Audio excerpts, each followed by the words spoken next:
The voice of American diplomacy to be broadcast on the Voice of America. Think about that for just a moment. Look, we're all part of institutions with duties and responsibilities higher and bigger and more important than any one of us individually. But this kind of censorial instinct is dangerous. It's morally wrong. Indeed, it's against your statutory mandate here at VOA. Censorship, wokeness, political correctness, it all points in one direction: authoritarianism cloaked as moral righteousness. Similar to what we're seeing at Twitter and Facebook and Apple and on too many university campuses today. It is not fake news for you to broadcast that this is the greatest nation in the history of the world and the greatest nation that civilization has ever known. Indeed, I'm not saying this to ignore our faults. Indeed, just the opposite. It is to acknowledge them.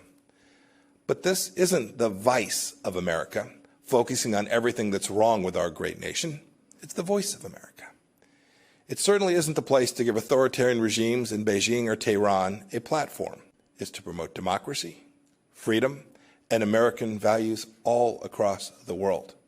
It's a U.S. taxpayer-funded institution aimed squarely at that. Indeed, this is what sets VOA apart from MSNBC and Fox News and the like. You can give voice to the voiceless in dark corners of the world.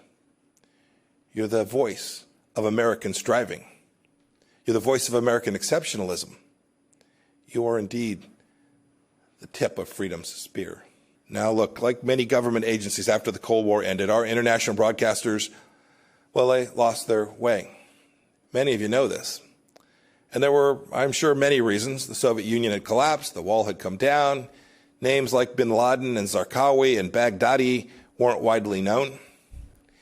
In fact, many wrote that history was over. We allowed security protocols to lapse, and VOA lost its commitment to its founding mission.